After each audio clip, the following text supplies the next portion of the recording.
In 193 BCE, Plautus wrote the Molestaria, in which he states each person reaps their own farm. This quote ties together several core key Roman values, the first of which is that each person seizes their own destiny.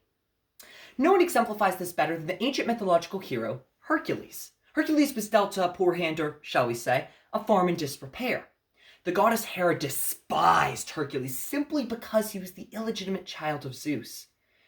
When Hercules achieved his own happiness with his family, Hera tore it away, imbuing him with madness, driving him to kill his own wife and children. Horrified by his actions, Hercules visited an oracle who explained that he could atone for his sins if he completed 12 legendary labors. Rather than give up, Hercules seized his own destiny. With every monster he slew, he tilled the soil. With every challenge he completed, he removed the weeds from his farm. In the end, Hercules reaped a harvest, the legend of the 12 labors, that will be remembered for millennia, finally allowing his family to rest at peace. Each person reaps their own farm. Each person chooses their own destiny. Plautus understood this more than most. You see, from a young age, he worked as a stagehand. It was a far cry from a glorious role, but he listened and he learned, understanding how those behind the scenes, such as musicians, had a large role to play, and their untapped potential. However, for the moment, Plautus's adventures in theater would be put on hold, for he was enticed by money.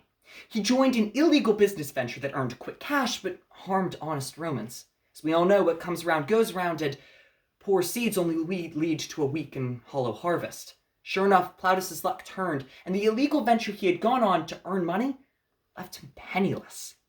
At this point, Plautus could have simply cursed his fate and given up, but he didn't. Instead, he went all in the one thing he had an advantage in: theater. By day, he worked at a mill, and by night, he watched plays to understand why they were so successful. When he finally published his first play, Plautus put his meager life savings on the line.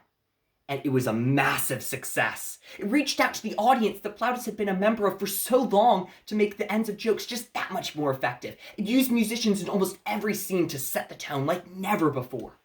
A poet and a hero. Hercules and Plautus both shared one thing in common. When the going got tough, they fought back. Whether it was slaying the ferocious Hydra or writing plays like never before, Plautus and Hercules reaped harvests that will be remembered for millennia. And so Plautus reminds us today, each person reaps their own farm. Each person chooses their own destiny. No matter how dark the road ahead may seem, we have a chance. We have hope.